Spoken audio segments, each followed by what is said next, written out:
ಆದರೆ ಏನೋ ಏನೋ ಒಂದು ನನ್ನ ಬಲವಾಗಿ ಕಾಡ್ತಾ ಇದೆ. ಹಾಗಿರೋದಕ್ಕೆ ಬಿಡ್ತಾ ಇಲ್ಲ. ಏನು ಅರ್ಜುನ್ ಅವರೇ ಅದು? ಏನು ಅನ್ನೋದು ನನಗೂ ಗೊತ್ತಾಗ್ತಾ ಇಲ್ಲ. ನನ್ನ ಕಾಡ್ತಾ ಇರೋದು ಏನು ಅಂತ ತಿಳ್ಕೊಳ್ಳೋದಕ್ಕೆ ನಾನು ಪ್ರಯತ್ನ ಪಡ್ತಾನೇ ಇದ್ದೀನಿ. ಆದರೆ ಪ್ರತಿ ಸತಿನೂ ನಾನು ಸೋಲ್ತಾ ಇದ್ದೀನಿ ಅನ್ನಿಸ್ತಾ ಇದೆ.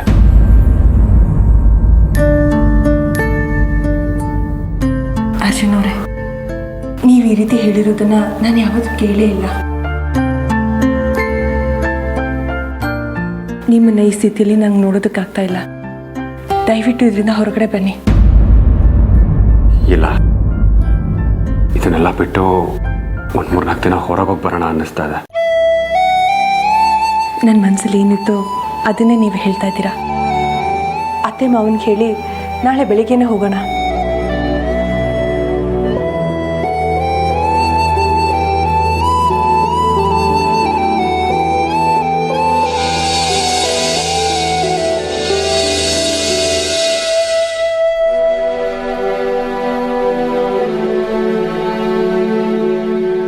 ಈಗ ನನ್ನ ಮನಸ್ಸಿಗೆ ಸಮಾಧಾನ ಆಯಿತು. ಈ ಆಸೆಗೇನು ಕಡಿಮೆ ಇಲ್ಲ ರೀ. ನಿಮ್ಮ ಹತ್ರ ಸೌಂದರ್ಯ ಕಮ್ಮಿ ಆದರೂ ನನ್ನ ಹತ್ರ ಆಸೆ ಕಮ್ಮಿ ಆಗೋದಿಲ್ಲ. ನಿಮ್ಗೆ ಇನ್ನೊಂದು ವಿಷಯ ಗೊತ್ತಾ? ಏನದು? ನಿಮ್ಮ ಸೌಂದರ್ಯ ಯಾವತ್ತಿಗೂ ಕಮ್ಮಿ ಆಗೋದೇ ಇಲ್ಲ ಕಣ್ರಿ. ನೀವು ಚಿರರೂಪವತಿ. ಹಾಗೆ ನಿಮ್ಮ ಮೇಲೆ ಒಂದು ಕವಿತೆ ಬರೆದಿದ್ದೀನಿ, ಹೇಳ?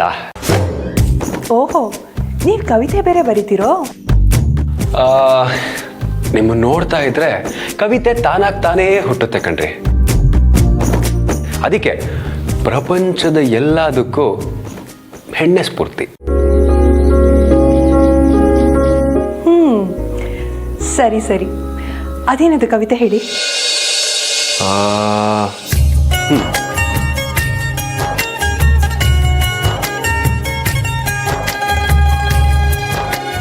ಅರಳುವ ಚಂದದ ಚೆಲುವು ನನ್ನಲ್ಲಿ ಅರಳಿಸಿತು ಒಲವು,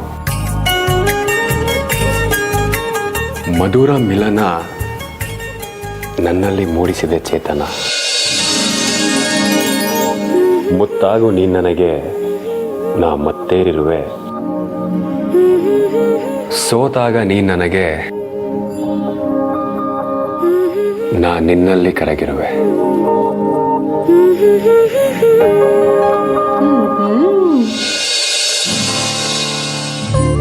ಓ ಜನ್ಮದಲ್ಲಿ ನೀವು ನಿಜವಾಗ್ಲೂ ಕವಿ ಆಗಿದ್ರಿ ಅನ್ಸುತ್ತೆ. ಕವಿ ಅಲ್ಲ ಕಣ್ರಿ, ಸೌಂದರ್ಯದ ಆರಾಧಕ ಆಗಿದ್ದೆ ಅನ್ಸುತ್ತೆ. ಸೌಂದರ್ಯನ ಆರಾಧಿಸೋದು, ಪೂಜಿಸೋದು, ಅರ್ಚಿಸೋದು ಇದೆಲ್ಲ ಒಂಥರ ಕಲೆ. ಇದೆಲ್ರಿಗೂ ಬರಲ್ಲ. ನಿಮಗೆ ಬಂದಿದೆಯಲ್ಲ, ನಾನು ಅದೃಷ್ಟವಂತೆ.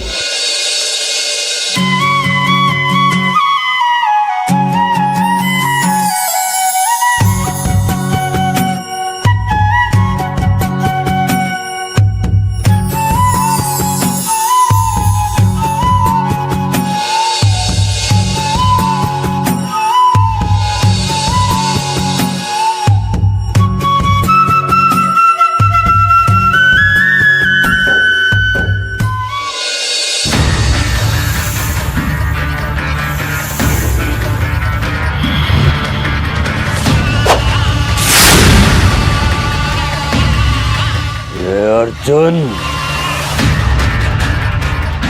ನೀನು ಘನಘೋರ ತಪ್ಪು ಮಾಡಿದ್ದೀಯೋ. ಯಕಶ್ಚಿತ್ ಹುಳು, ನನ್ನ ಅಂಕೆಯಲ್ಲಿರಬೇಕಾದವನು ನೀನು. ಅಂಥದ್ರಲ್ಲಿ ನೀನು ನನ್ನನ್ನು ಮುಟ್ಟಿದ್ದಲ್ದೆ ನನ್ನನ್ನು ತಳ್ಳಿ ನನ್ನ ಆತ್ಮಗೌರವಕ್ಕೆ ಅವಮಾನ ಮಾಡಿದ್ದೀಯೋ. ಇದಕ್ಕೆ ತಕ್ಕ ಶಿಕ್ಷೆನ ನೀನು ಅನುಭವಿಸಲೇಬೇಕು. ನಿನಗೆ ಅಂತ್ಯ ಆಡೋದಕ್ಕೆ ಶತಶತಮಾನದಿಂದಲೂ ಒಬ್ಬ ಕನ್ಯೆ ಕಾಯ್ತಾ ಇದ್ದಾಳೆ. ಅವಳಿಂದಲೇ ನಿನ್ನ ಸಂಹಾರ, ಸಂಸ್ಕಾರ, ಸಮಾಧಿ ಎಲ್ಲ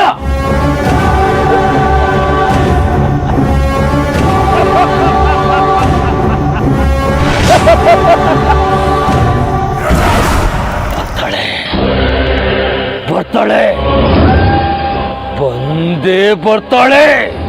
ನಿನ್ನ ಒಳಗಿರೋ ನಾಗಮಣಿ ಶಕ್ತಿಯಿಂದ ನೀನು ಇಷ್ಟೆಲ್ಲ ಆರ್ಭಟಿಸ್ತಿದೀಯ ಅಲ್ಲ?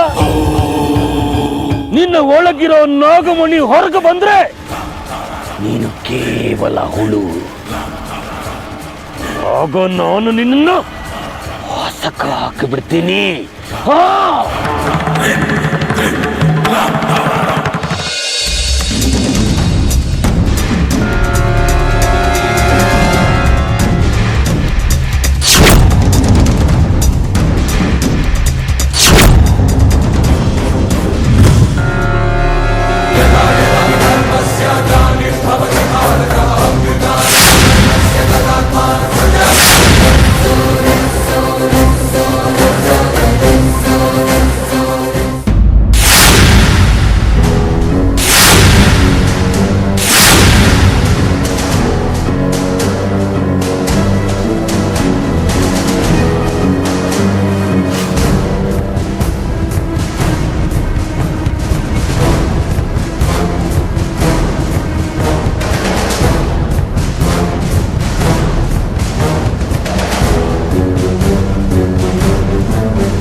ಅಮೃತ ಅವರೇ, ಏನಾಯ್ತು?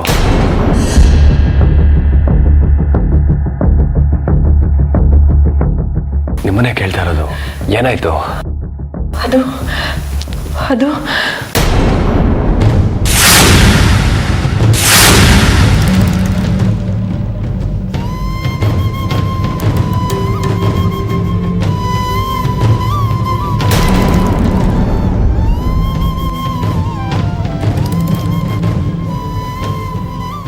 ನೋಡಿ, ನೀರು ಕುಡೀರಿ.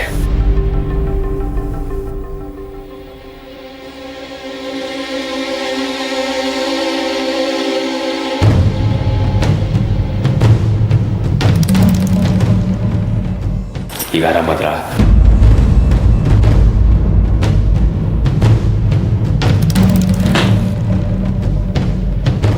ಈಗ ಹೇಳಿ, ಏನ್ ಕನ್ಸು?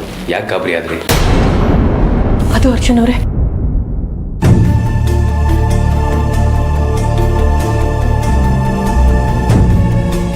ತುಂಬಾ ಕೆಟ್ಟ ಕನಸು. ಓ, ಕೆಟ್ಟ ಕನ್ಸ? ಇದಕ್ಕೆ ಇಷ್ಟೊಂದೆಲ್ಲ ಗಾಬರಿ ಆದ್ರೆ ಹೇಗೆ? ಸರಿ, ಅದೇನ್ ಕನ್ಸು ಅಂತ ಹೇಳಿ. ಇಲ್ಲ, ಅದು ತುಂಬಾ ಕೆಟ್ಟ ಕನಸು. ಅದನ್ನ ಹೇಳೋದಕ್ಕೂ ಆಗೋದಿಲ್ಲ, ನೆನೆಸ್ಕೊಳ್ಳೋದಕ್ಕೂ ಆಗೋದಿಲ್ಲ. ಸರಿ, ನೀವು ಇಷ್ಟೊಂದು ಹೇಳ್ತಾ ಇದ್ದೀರಾ ಅಂದಮೇಲೆ ನಾನು ಬಲವಂತ ಮಾಡೋದಕ್ಕೆ ಹೋಗೋದಿಲ್ಲ. ನಿಮ್ಗೇನಾದರೂ ಬೇಕು ಅಂತಂದರೆ ನಾನು ಕೇಳಿ. ಹಾಗೆ ಇನ್ನೊಂದು ಮಾತು, ಈ ಥರ ಕನಸುಗಳಿಗೆ ಕೆಲವೊಮ್ಮೆ ತಲೆ ಬುಡ ಇರೋದಿಲ್ಲ. ಇದನ್ನು ಇಷ್ಟೊಂದು ಸೀರಿಯಸ್ ಆಗಿ ತಗೊಳ್ಳೋ ಅಗತ್ಯ ಇಲ್ಲ. ಮಲ್ಲಿಗೆ, ನೀವು ಮಲ್ಕೊಳ್ಳಿ ಅರ್ಜುನ್ ಅವರೇ, ನಾನು ಸ್ವಲ್ಪ ಹೊತ್ತು ಆದ್ಮೇಲೆ ಮಲ್ಕೋತೀನಿ. ಸರಿ.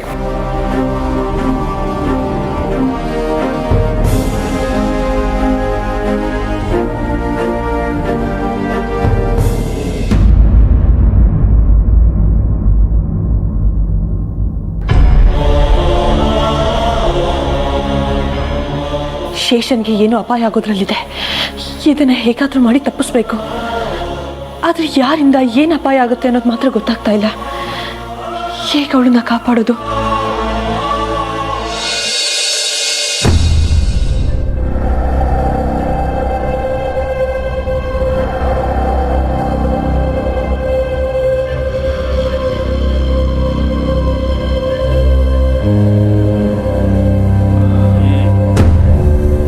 ಬಾಬಾ, ಅನಾಥರಿಗೆ ಆಶ್ರಯದಾತನೇ ರಕ್ಷಕ ಅನ್ನೋ ಹಾಗೆ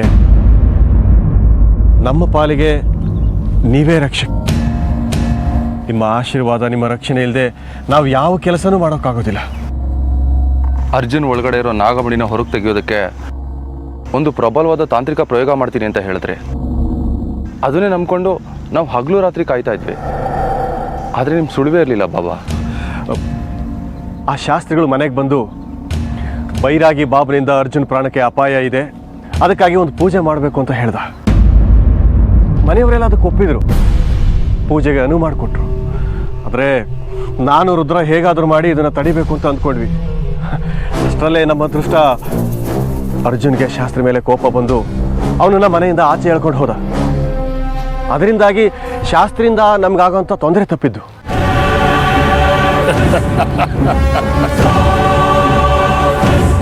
ಅಯ್ಯೋ ಮೂರ್ಖ ಶಿಖಾಮಣಿಗಳ,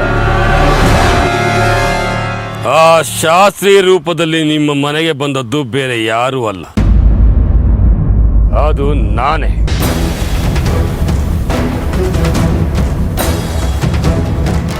ಆ ಶಾಸ್ತ್ರೀ ವೇಷದಲ್ಲಿ ನಾನು ನಿಮ್ಮ ಮನೆಗೆ ಯಾಕೆ ಬಂದೆ ಗೊತ್ತಾ ವಿಷ್ಣು? ನಿಮ್ಮ ಮನೆಯವರಿಗೆ ನನ್ನ ಮೇಲಿನ ನಂಬಿಕೆಗಿಂತ ಆ ಶಾಸ್ತ್ರಿ ಮೇಲಿನ ನಂಬಿಕೆನೇ ಅಪಾರ. ಅವನು ಹೇಳಿದ್ದೇ ವೇದವಾಕ್ಯ, ಅವನು ಹೇಳಿದ್ದೇ ಮಹಾಮಂತ್ರ ಅನ್ನೋ ಥರ ನಡ್ಕೋತಾರೆ. ಅದಕ್ಕೆ ನಾನು ಅದನ್ನು ಬಳಸ್ಕೊಂಡು ಆ ಅರ್ಜುನ್ ಒಳಗಿರೋ ನಾಗಮಣಿನ ಹೊರಗೆ ತೆಗೆಯೋ ಪ್ರಯತ್ನ ಮಾಡಿದೆ. ಆದ್ರೆ ಅದು ಆ ನಾಗನಿಗೆ ತಿಳಿದು ನನ್ನನ್ನು ಮನೆಯಿಂದ ಹೊರಗೆ ತಳ್ಳಿ ಅವಮಾನ ಮಾಡ್ದ. ನನ್ನ ಜೀವಮಾನದಲ್ಲೇ ಇಂಥ ಒಂದು ಅವಮಾನನ ಯಾವತ್ತೂ ಅನುಭವಿಸಿರಲಿಲ್ಲ ವಿಷ್ಣು. ಆದ್ರೆ ನನಗಾದ ಅವಮಾನಕ್ಕೆ ತಕ್ಕ ಶಾಸ್ತಿನ ಅವನು ಅನುಭವಿಸ್ತಾನೆ. ಬಾಬಾ, ಆ ಅರ್ಜುನ್ ಈಗ ನಮಗೂ ವೈರಿ, ನಿಮಗೂ ವೈರಿ. ಆ ವೈರಿಯನ್ನು ನಾಶ ಮಾಡೋದು ಈಗ ನಿಮ್ಮ ಕೈಲಿದೆ. ಅದು ನನ್ನ ಕೈಲಿಲ್ಲ.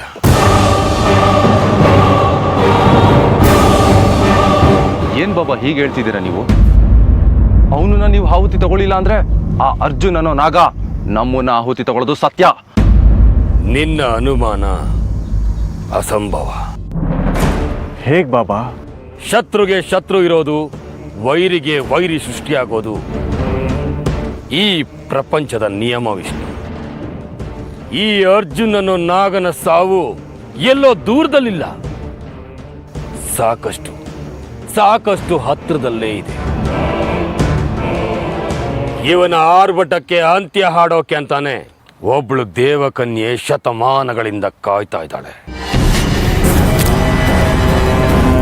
ಐ ಮಹಾಕಾಲ, ದೇವಕನ್ಯಾ?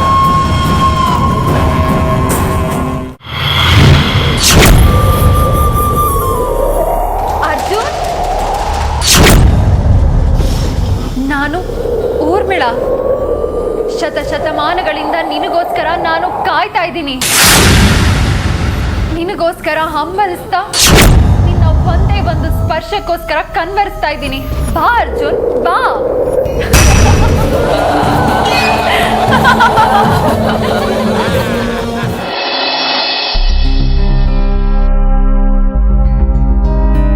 ಇನ್ನೂ ಮಲ್ಕೊಂಡಿದ್ದಾರೆ. ಅರ್ಜುನ್ ಅವರೇ, ಅರ್ಜುನ್ ಅವರೇ, ಅರ್ಜುನ್ ಅವರೇ.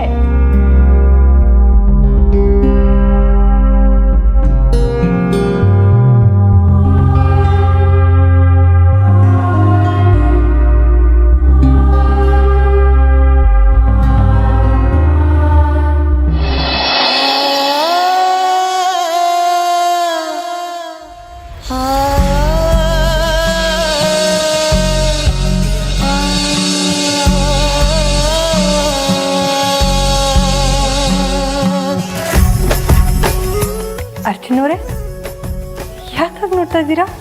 ಏನು ಹೊಸದಾಗಿ ನೋಡೋರು ಥರ? ಹೂ ಕಣ್ರಿ, ಇವತ್ತೇನೋ ನೀವು ನನ್ನ ಕಣ್ಣಿಗೆ ತುಂಬ ಹೊಸದಾಗಿ ಕಾಣ್ತಾ ಇದ್ದೀರಾ. ನೀವು ನೀವಿಷ್ಟೊಂದು ಸೌಂದರ್ಯವತಿ ಅಂತ ನಂಗೆ ಇವತ್ತೇ ಗೊತ್ತಾಗಿತ್ತು. ಏನು ರಾಯರು ಬೆಳಿಗ್ಗೆ ಬೆಳಿಗ್ಗೆನೆ ಯಾವುದೋ ಲೋಕದಲ್ಲಿರೋ ಹಾಗಿದೆ.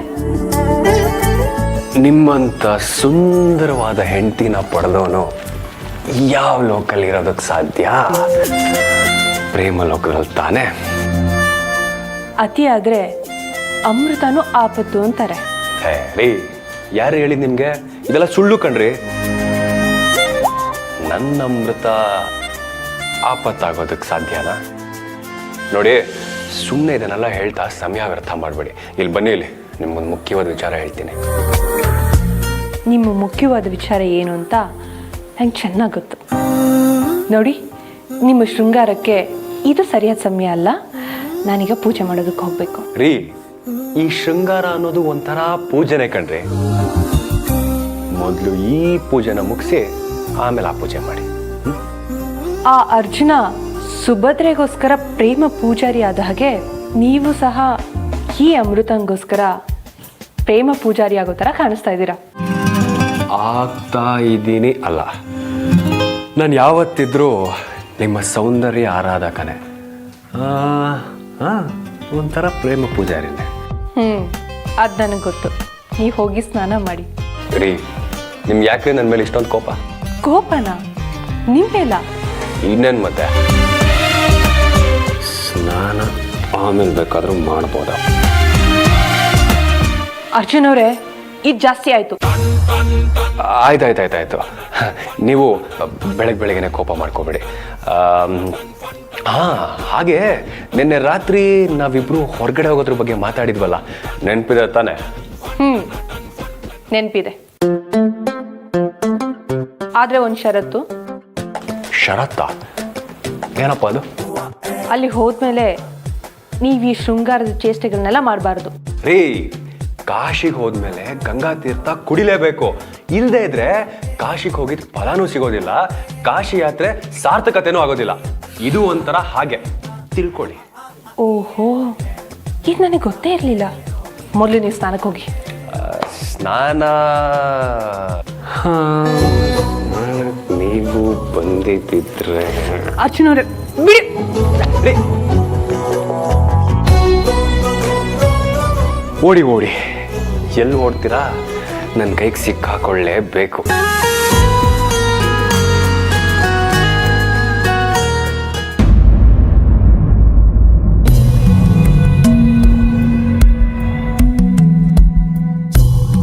ಶೇಷ, ಶೇಷ,